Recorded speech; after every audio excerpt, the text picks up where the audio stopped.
Et là, ce couple de chercheurs développe un plan de bataille qu'ils baptisent « Vitesse de la lumière ». 40 personnes, 7 jours sur 7, jour et nuit, travaillent sur le projet. Tous renoncent à leurs vacances et les heures supplémentaires sont généreusement compensées. Résultat, en mars, avant même l'annonce du confinement en France, 20 candidats vaccins sont en lice pour les tests. L'un d'entre eux, BNT 162B2, va devenir le premier vaccin anti-Covid efficace au monde, celui dont on parle aujourd'hui.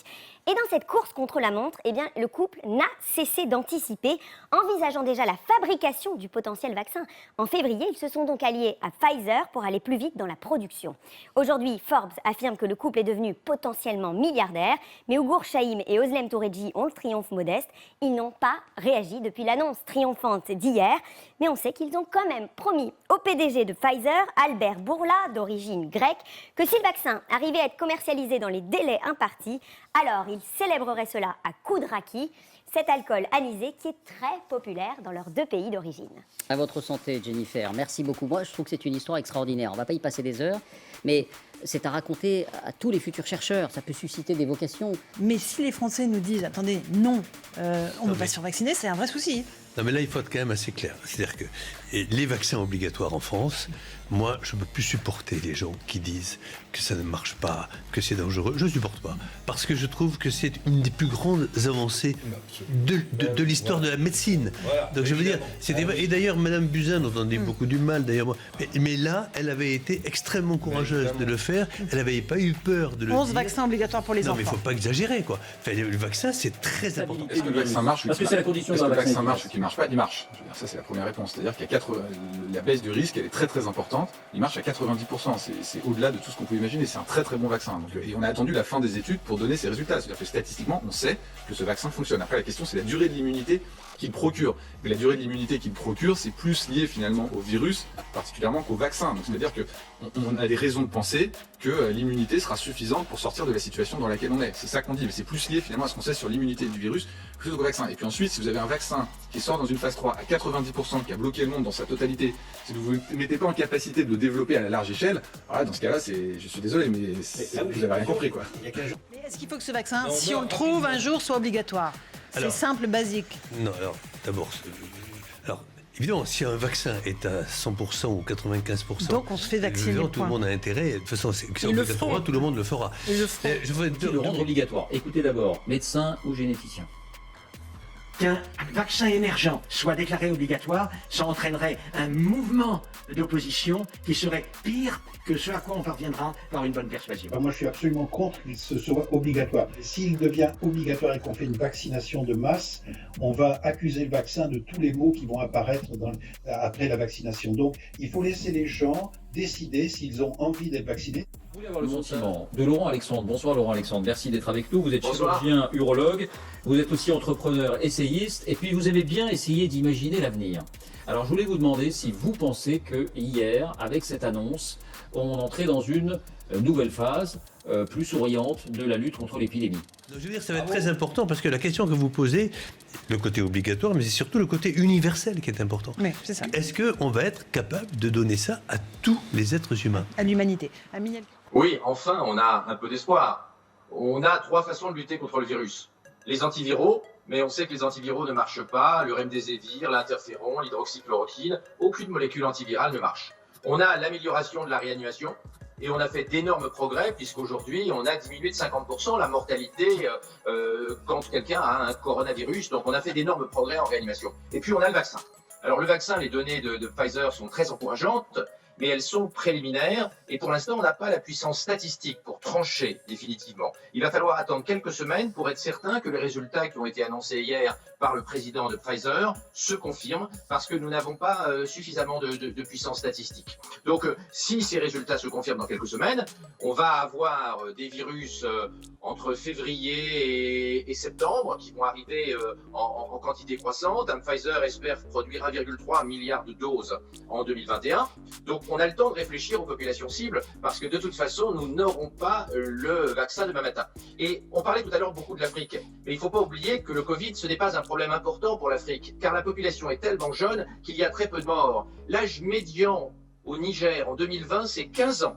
L'âge médian au Sénégal, c'est 19 ans. Il y a extrêmement peu de gens de plus de 35-40 ans en Afrique subsaharienne. Et donc, il y a très peu de gens qui font des Covid graves. Il y en a un petit peu, mais il y en a très peu. Donc, la priorité, ce sont les pays où il y a des vieux.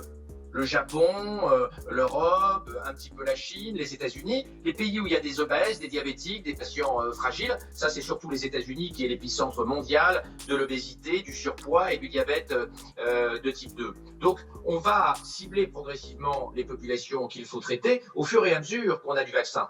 Alors aujourd'hui, scolaire, mais il est vraiment les gens, évidemment, les foyers, par exemple, les foyers d'ouvriers immigrés, ou par exemple Seine-Saint-Denis, c'est 172% de surmortalité. Vous vous rendez compte de quoi je parle là, c'est effrayant. D'abord parce que c'est politiquement ingérable de dire les blancs, excusez-moi de parler comme ça, les blancs seront vaccinés et le reste de l'humanité ne sera pas vacciné. Ça, je pense que c'est ingérable. Évidemment, il faut prendre en compte toutes les réserves et les appels à la prudence que vous lancez et qui sont légitimes. Donc, il ne faut pas tomber dans une forme d'emballement en considérant, ça y est, qu'on est débarrassé et que dans 6 mois, l'affaire est pliée et qu'on n'entendra plus parler du virus. Donc, évidemment, il faut attendre, il faut que les choses soient validées. Mais qu'on ait plus de la moitié des Français qui, par principe, considèrent qu'ils ne se vaccineront pas, d'abord, ça va réduire l'efficacité, parce que si vous avez, si tout le monde ne se vaccine pas, si vous avez la moitié de la population qui ne se vaccine pas, ben on continuera à parler d'épidémie, par conséquent, puisqu'elle va continuer à circuler.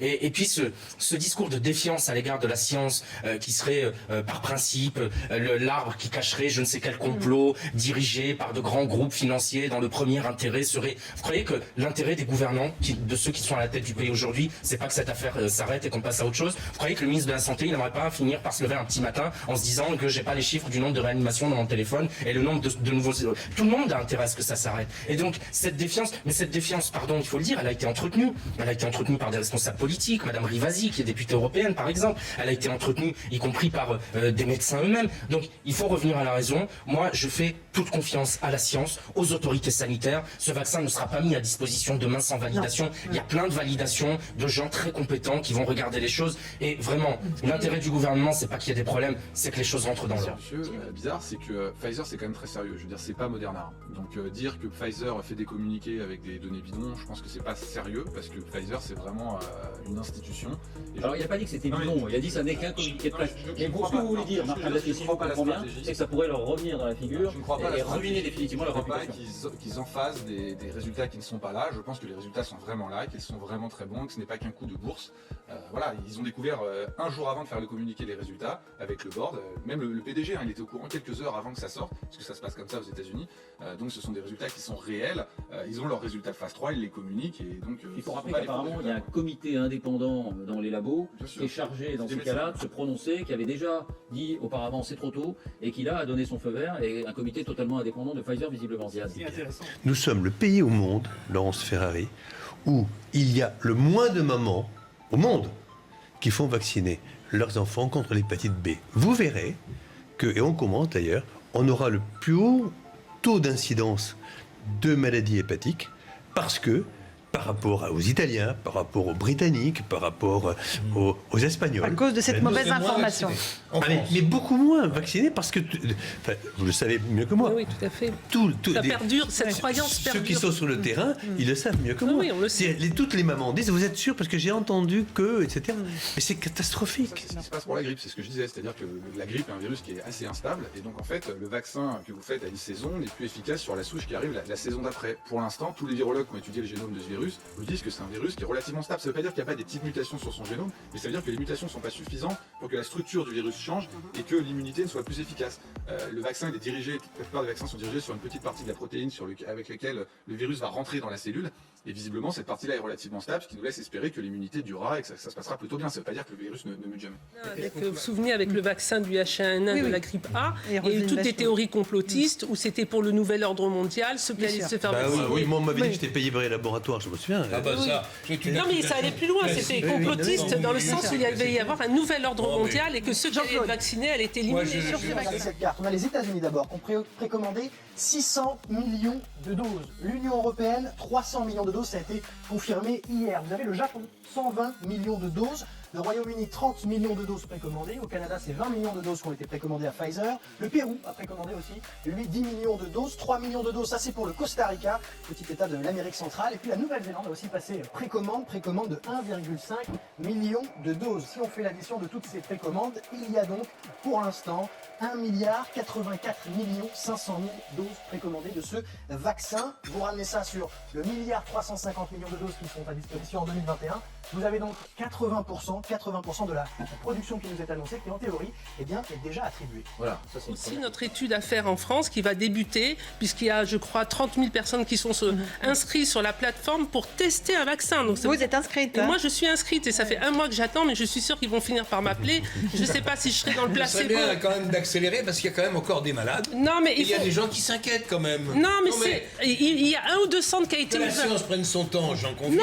Non, on prend pas le temps. C'est quand même pas mal aussi que de temps en temps, elle accélère. Non, en médecine, en science, je pense qu'il faut vraiment être très sage et savoir se hâter lentement. Alors aujourd'hui, on voit que la France est le pays au monde, parmi les pays testés dans le sondage, où il y a la moins grande adhésion au vaccin. Parce que dans tous les pays testés, il y a beaucoup de gens, beaucoup plus de gens qu'en France qui veulent recevoir le vaccin. On voit l'effet des complotistes anti-vaccins qui est très fort en France et qui est plus faible plutôt dans les autres pays. Donc la méfiance des Français vis-à-vis des vaccins, elle est assez spécifique à la France parce que c'est probablement aujourd'hui dans le monde où les complotistes anti-vaccins se sont déployés avec le plus de bruit et le plus d'énergie. Dans les pays pauvres, dans les pays du tiers-monde, les gens attendent avec impatience le vaccin. Ils ne sont pas du tout blasés, désabusés comme les Français. Et Laurent Alexandre, moi, j'ai confiance en ce sens que les choses peuvent bouger. Hier soir, je discutais avec mon pharmacien et il me dit toutes les personnes âgées qui d'habitude ne se font pas vacciner contre la grippe sont venues se faire vacciner. Vous voyez, donc on peut présenter les choses différemment, avoir une autre vision des choses, et ceux qui n'adhèrent pas, en dehors des anti-vax, contre lesquels on ne pourra rien, qui sont une minorité, on les met à part. Tous les autres, on peut réussir à trouver un champ d'explication, et je suis sûre qu'il y a énormément de gens qui se disent j'ai pas envie de me faire vacciner et qui se feront vacciner. Mais dans l'état actuel des choses, comme vous le dites parfaitement, on va beaucoup trop vite. Moi, je crois qu'il faut se hâter, mais lentement. C'est sûr qu'il y a la crise, il faut se hâter lentement, et ça, c'est très important. Le public prioritaire, si on a bien compris, c'est 25 millions de personnes. Je ne sais pas si on peut appeler ça prioritaire quand c'est la moitié ou un gros tiers, 40% de la population. Est-ce qu'il faut définir, selon vous, selon le médecin que vous êtes, des priorités plus fines ? Ce qui est très amusant, c'est de voir que la population qui est privilégiée pour le vaccin, c'est la population des vulnérables. Et ça fait 6 mois que je dis qu'il faudrait protéger cette population vulnérable. Donc la question que je me pose, c'est qu'une fois qu'on aura vacciné la population vulnérable, est-ce que du coup on laissera les jeunes sortir du confinement ? Et dans ce cas-là, est-ce que l'argument qui consistait à dire si des jeunes peuvent attraper le coronavirus, du coup on peut pas sortir du confinement, c'est juste pour dire que c'est un argument qui ne tenait pas. Après, à peu près le nombre de doses qu'on pourra avoir l'année prochaine pour l'Europe, c'est pour vacciner la population vulnérable européenne. Donc ça me semble assez logique que ce soit ces populations-là qui soient privilégiées. Et de toute façon, la vaccination de la grippe, c'est comme ça que c'est fait. J'ai du mal à croire qu'on sorte de ce corridor sur la population vulnérable. Après, vos calculs, ils sont avec 100% de la population vulnérable vaccinée. On n'a pas 100% de la population qui va accepter de se faire vacciner, loin de là. Mais on y vient. C'est que certains médecins font des certificats de complaisance. C'est inadmissible. Ben oui. Inventent des contre-indications pour permettre aux parents de dire non, je ne fais pas vacciner mon bébé. Je referme la parenthèse. N'oublions pas quand même que les contraintes sur la loi Buzyn, enfin la loi, sur les dispositions Buzyn sont très lourdes. L'amende qui est prévue, j'ai oublié de combien elle est, mais elle est considérable, vous risquez même la prison. Ça ne se voit jamais. Du Conseil de l'ordre. Néanmoins, et attendez, vous ne pouvez pas entrer dans les écoles, vous ne pouvez pas mettre vos enfants à la crèche, etc., etc. Malgré tout, il y a donc pour se protéger les parents qui demandent à certains médecins qu'ils acceptent de faire des certificats de complaisance. C'est la technique suivra ou c'est un gros obstacle? Alors, la production, on a vu, il va falloir quelques mois pour avoir les milliards de doses dont nous avons besoin, et il n'est pas certain qu'on ait fini de vacciner tout le monde en 2021. Fin 2021. Mais d'ici fin 2021, l'épidémie sera peut-être arrêtée. Alors le principal problème qu'on a avec un vaccin à ARN, c'est que contrairement au vaccin traditionnel, il ne se conserve pas à température ambiante. Voilà. Il faut le conserver entre moins 70 et moins 80 degrés. Et donc, on ne va pas aller se faire vacciner chez le médecin généraliste. On va devoir être vacciné dans les cliniques et les hôpitaux qui ont des frigidaires spéciaux qui peuvent descendre à une température entre moins 70 et moins 80 degrés. Donc, c'est la première fois où on va avoir des centres de vaccination centralisés et où on ne pourra pas se faire vacciner par son médecin ou par son pharmacien parce qu'ils n'ont pas les équipements permettant d'obtenir le froid très important qui protège le vaccin à ARN qui est totalement nouveau, comme Pfizer et Moderna sont en train de le développer. Merci Laurent Sur Alexandre. la vaccination obligatoire pour les enfants, elle est indispensable évidemment. Elle est indispensable et moi je n'arrive même pas à comprendre que certains médecins puissent faire des certificats de complaisance qui sont strictement interdits hors la loi et qui mériteraient même pour certaines radiations. D'autant qu'il faut mettre les parents en face de leurs responsabilités. S'ils ne veulent pas vacciner, c'est leur responsabilité. Ils vont devant la loi. Leurs enfants ne seront pas acceptés parce que ce qui se passe, c'est que ces gens qui ne font pas vacciner leurs enfants profitent de l'immunité des autres. C'est extrêmement égoïste comme comportement. Donc, que les gens qui ne veulent pas faire vacciner leurs enfants prennent leurs responsabilités jusqu'au bout. Et qu'effectivement, ils ne puissent pas mettre leurs enfants dans des collectivités et qu'ils se retrouvent à s'expliquer devant la loi. Allez, on fait une petite pause. Il faut qu'il soit obligatoire. Oui. Oui. On ne peut pas se permettre aujourd'hui d'allonger la période de confinement, la période d'affaissement culturel, social, économique de notre pays. Donc à partir du moment où le vaccin sera là, j'espère que tout le monde ira se faire vacciner. Je suis plutôt effectivement acquis à l'idée, a priori, que ce vaccin soit gratuit, qu'il soit disponible pour tout le monde et qu'il soit même rendu obligatoire pour que le plus rapidement possible nous sortions de ce confinement. Gérald Darmanin, le ministre de l'Intérieur, demande aux préfets et donc aux policiers de serrer la vis en ce qui concerne le confinement. Plus de contrôle. Il faut, dit-il, que les Français prennent conscience de la nécessité de respecter strictement les règles de confinement. Toute personne ne disposant pas de motif légitime pour se déplacer devrait être verbalisée. Et puis, comme il sait qu'on ne peut pas limiter dans la sphère privée les rassemblements, il dit qu'il faut être très attentif au signalement de tapage. Parce que, évidemment, c'est par ces biais-là qu'on peut se dire, tiens, il y a une réunion avec 20, 30 personnes. Il y en a encore aujourd'hui des réunions à 20-30 personnes, docteur Inaoui Rosé. La semaine dernière, j'avais entendu dire, oui, mais cette semaine, je n'ai pas eu dire. L'école primaire, je sais que dans certaines écoles primaires qu'ils ont fait, la cantine est fermée, mais les cantinières sont là et distribuent les lunchbox dans les classes. Ou bien vous les faites manger dans la cour de récréation, mais il faut arrêter d'enlever les masques. D'accord. Il n'y a que nous pour avoir froid l'hiver. Les Anglais, ils font cours avec leurs enfants.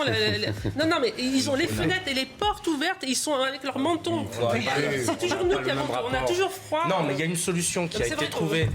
Il y a une solution qui a été trouvée sur la question des réfectoires, enfin en tout cas la question des repas. Après, il faut voir, au niveau du collège, il y a effectivement les 6e, 5e qui sont encore un petit peu jeunes.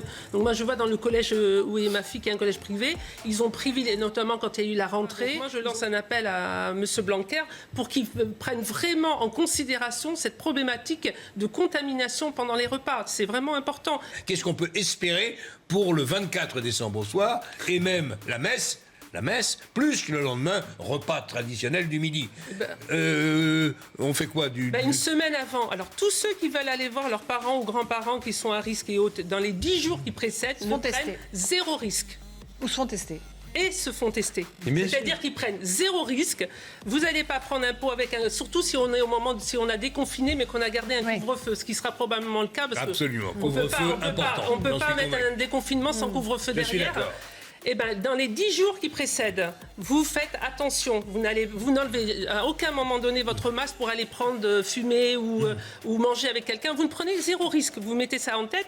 Et 3-4 jours avant d'aller rendre visite, test. Donc, 14 décembre, on se dit, on ne prend plus aucun risque. Vous allez faire les courses. Et le 20, test. On fait le test. Et le 20-21, on teste. Espérons qu'on ait le résultat. Pas de réveillon. Vous savez, dans notre stratégie, ce qui a vraiment échoué, parce que moi, je suis sur le terrain depuis le début, depuis le mois de mars, testé, tracé, isolé. Notre échec, c'est l'isolement. Bien sûr. C'est notre grand échec. Et c'est pour ça que je cogite depuis des jours et des jours.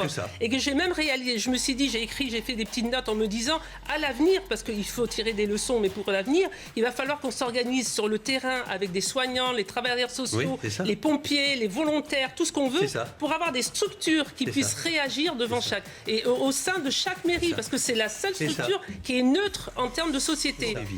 Or, dès l'instant où on va revenir à 5000 par jour. Là, globalement, tout le monde va ressouffler.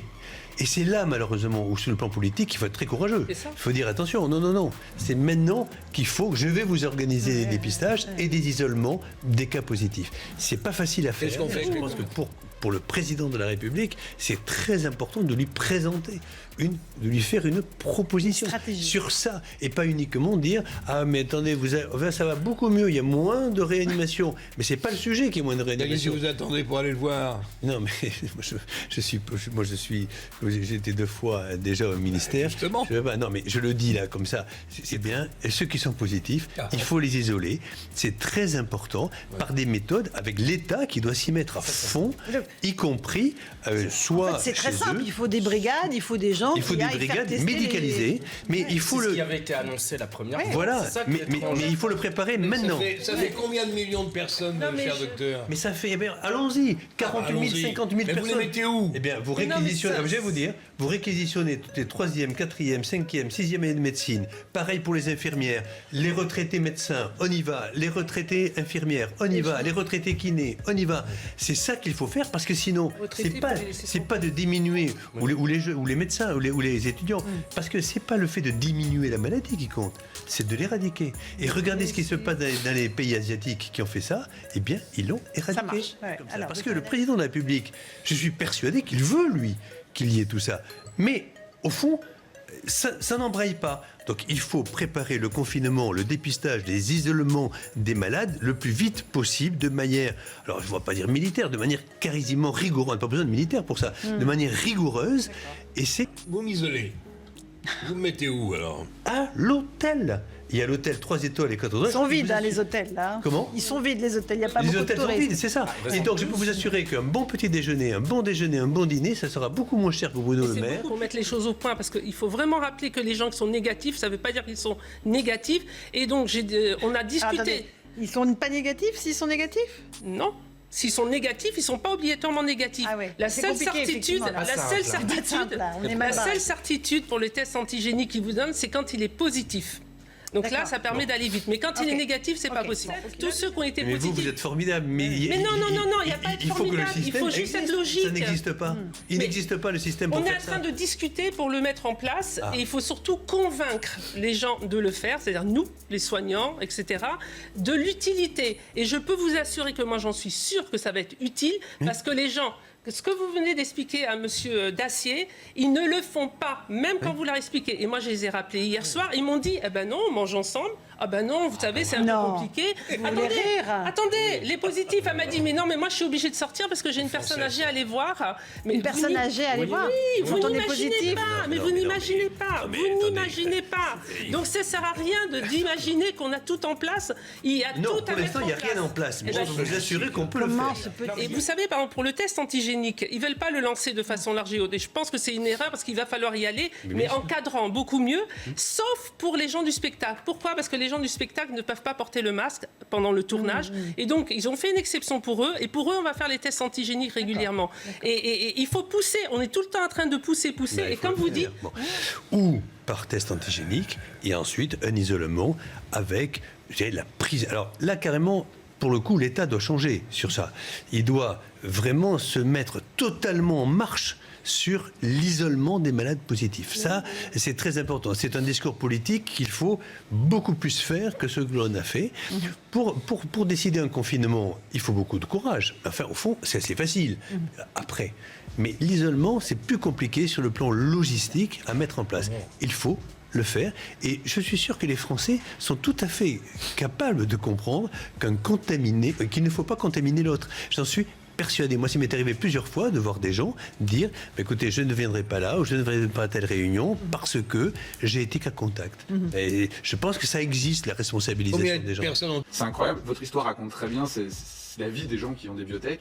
Mais ce qui est très intéressant aussi, c'est comment le PDG de Pfizer a eu l'intuition incroyable et très très vite il était sur cette biotech allemande, essayer de passer un deal avec eux pour voilà, parce que c'est aussi l'alliance entre une biotech et Pfizer qui est le plus gros laboratoire au monde, qui a la capacité ils disent, ils sont capables de faire quasiment 50 millions de doses d'ici la fin de l'année et quasiment plus d'1 milliard de doses l'année prochaine. C'est une histoire incroyable. Développer un vaccin sur une nouvelle technologie, c'est un vaccin ARN, c'est quelque chose qui n'avait jamais été fait avant. Ils arrivent premiers, c'est incroyable. On va bien voir ce que donnera le nouveau vaccin germano-américain. Je salue quand même l'effort considérable qui a été fait d'essayer de trouver dans les meilleurs délais quelque chose qui quand même nous rassure un peu. Alors même s'il y a encore des gens qui se méfient en disant « Oh là là, voyons ce que ça va donner », moi, dès qu'il arrive à Paris, je Numéro me un. précipite pour me faire vacciner.